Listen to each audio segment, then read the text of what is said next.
Kenja, bonsoir. Bonsoir. Alors j'ai beaucoup d'émotions à vous voir, à vous revoir, parce que je vous ai déjà vu deux fois à Nantes et Rezé. Et puis parce que j'ai une partie de mon histoire africaine qui est liée à vous. D'accord. J'étais au Sénégal, chez les Mandingues, Ok. dans la région de Tamba, quand pour la première fois je vous ai entendu, c'était Le pays va mal, Ok. et je vous découvrais comme artiste. D'accord. Alors le Sénégal, aujourd'hui, il se passe beaucoup de choses, et forcément, la chronologie, elle est presque parfaite, parce que vous êtes engagé, vous avez, à travers vos chansons, vraiment participé à l'éveil de la conscience de la jeunesse. Alors je voulais vous poser la question, est-ce que vous êtes heureux de ce qui se passe aujourd'hui au Sénégal, vous qui aviez été à un moment chassé par Abdoulaye Wade? Mais je suis heureux parce que je constate que le peuple est en train de se réveiller. Je constate que la jeunesse est en train de comprendre que c'est en fait le peuple qui a le pouvoir. C'est ça, parce que les politiciens font en Afrique comme si c'est eux qui avaient le pouvoir. Mais en fait, ils sont rien. Nous sommes plus nombreux qu'eux. Nous sommes, et donc, je pense que le Sénégal, aujourd'hui, a été un peu un laboratoire pour la jeunesse africaine. Le fait qu'aujourd'hui, malgré que tous les adversaires étaient pratiquement des milliardaires, alors le peuple a décidé que c'est Diomaye Faye. Le peuple a décidé que c'est Ousmane Sonko qui va le diriger. Et pour moi, c'est un événement historique. Pour moi, je pense que c'est un événement qui va inspirer d'autres jeunes. La force du Sénégal, c'est sa langue. Le fait que tout le monde pratiquement parle Wolof, en majorité en tout cas, une grande majorité, et c'est ça qui est super.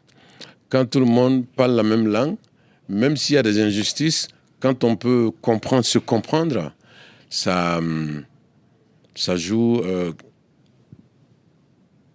c'est très important. Et donc je pense que voilà, c'est l'avantage que des pays comme le Sénégal et le Mali ont, d'avoir une langue, et comparativement à la Côte d'Ivoire, où la langue nationale, c'est pratiquement le français. Et donc, ça fait qu'il y a plusieurs ethnies.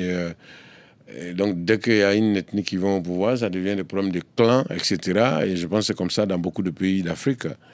Et donc, pour répondre à votre question, même si j'ai été long, c'est un événement historique pour nous. C'est une révolution carrément.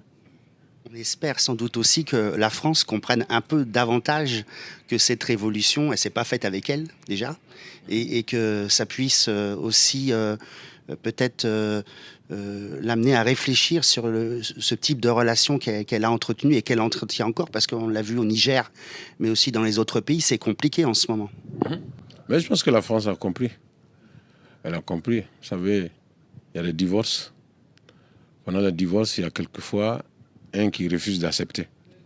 Voilà. Et la France refuse d'accepter qu'aujourd'hui, la jeunesse est réveillée. Elle refuse d'accepter qu'elle ne peut plus se comporter comme avant, en paternaliste, qu'elle ne peut plus manipuler, elle n'a plus le volant entièrement. Et donc, mais elle se débat. Et je pense qu'elle a compris. Elle a compris et je pense que voilà, au fur et à mesure qu'on avancera, elle comprendra.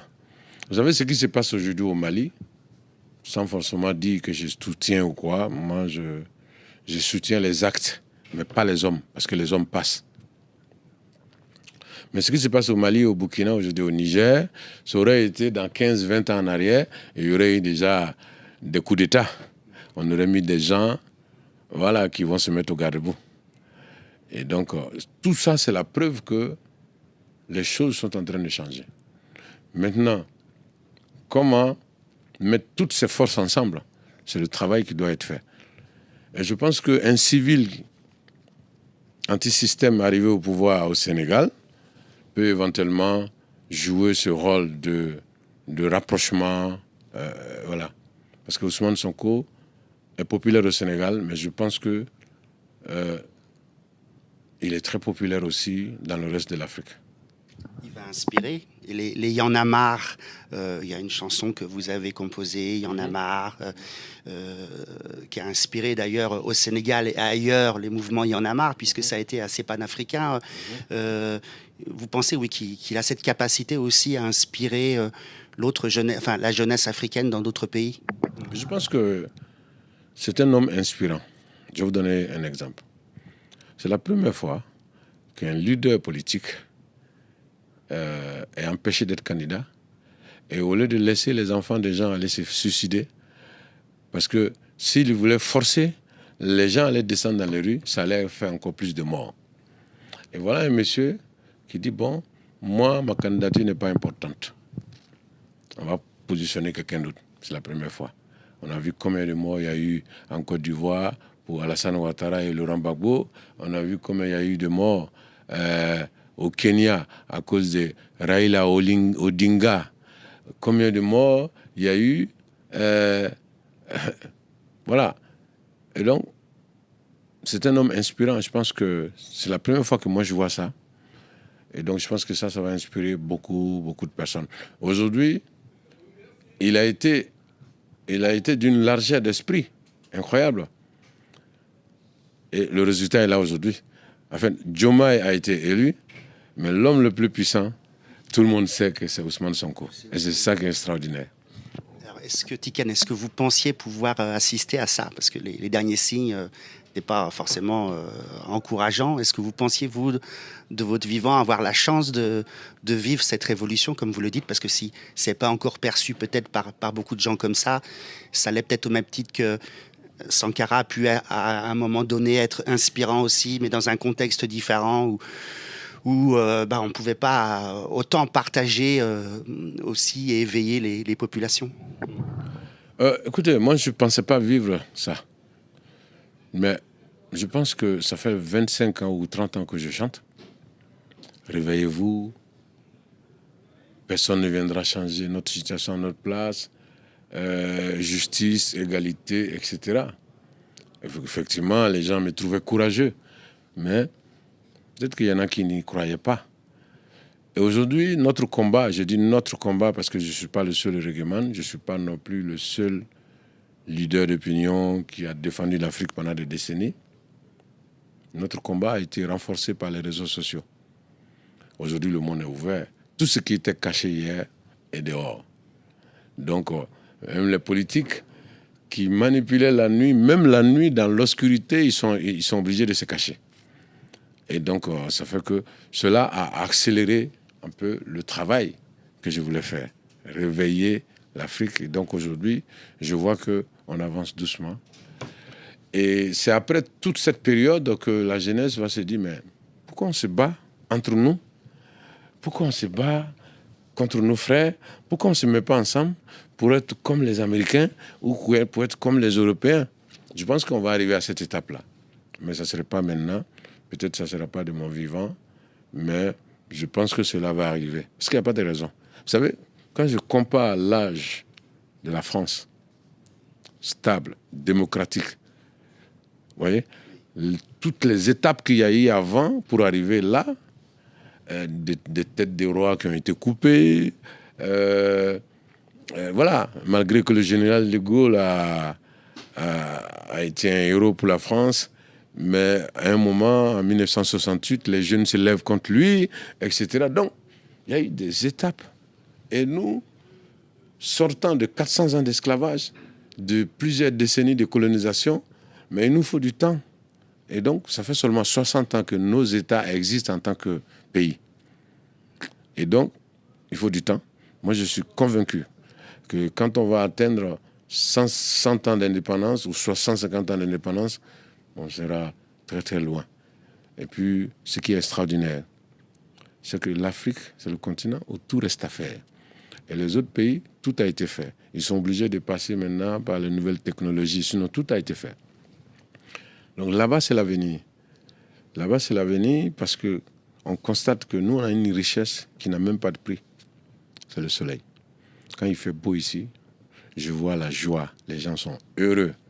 Ils sont heureux, on dit il fait beau. Même s'il fait beau une journée, Eh bien, bienvenue sur le continent où dans la majorité des pays, il fait beau tous les jours. C'est l'été continu.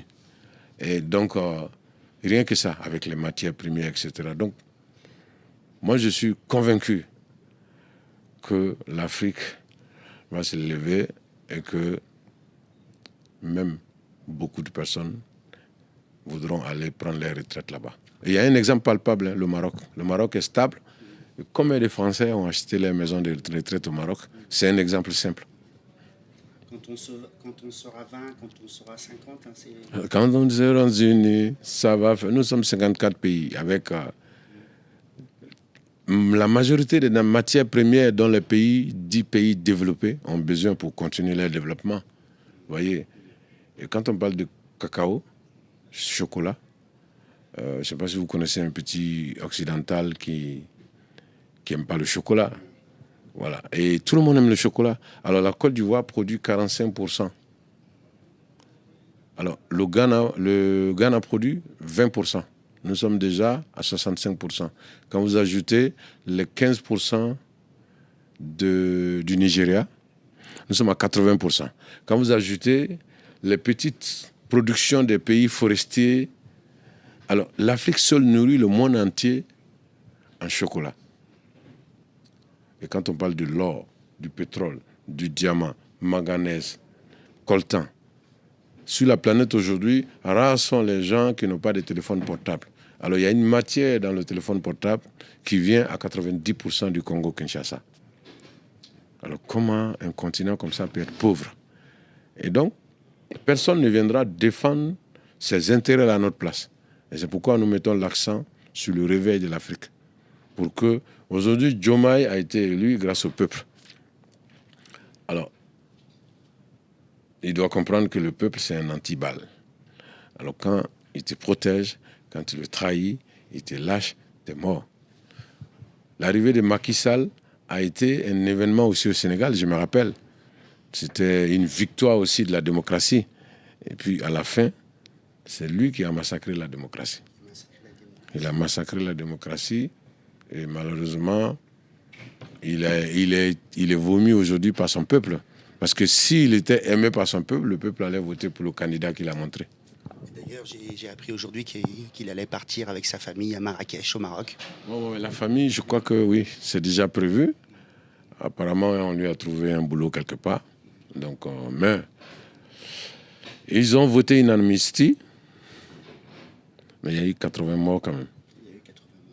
Voilà, donc 80 morts, c'est pas... Voilà quoi. Mais je pense que dans l'avenir, voilà, je ne sais pas comment ils vont faire, mais 80 morts, c'est beaucoup. Tiken, vous êtes originaire, vous l'avez dit, vous avez des racines mandingues. Vous parlez un peu le mandingue? Très bien. Que Tonate? Ivedi? Ibekayarito? Alors, j'aimerais, pour mes amis de Tambacounda, de Makakoli Bantan, si vous pouviez les saluer, ça leur ferait plaisir dans leur petit village. Ils ont voté, et c'est la première fois qu'ils votent pour l'opposition. Ouais. Ils ont voté toujours pour le président sortant. Pour la première fois, ils ont voté pour le nouveau président. Ouais. Et si vous pouvez leur dire un petit mot en malinké, en mandingue, je pense que ça leur ferait plaisir. Tambacounda Kalo, Mbalufola, né Tiken Diafakoli. N'a dɔn n'a maninka kan a bɛɛ ti se ka mɛn mais hali ti se ka dɔɔni mɛn a la n y'a fɛ k'alu fo bawo kalafili min kɛla n y'a mɛn ko a ye voté la pour que koolu ka yɛlɛma n bɛ duwawu de kɛra sisan ala ma koolu yɛlɛma la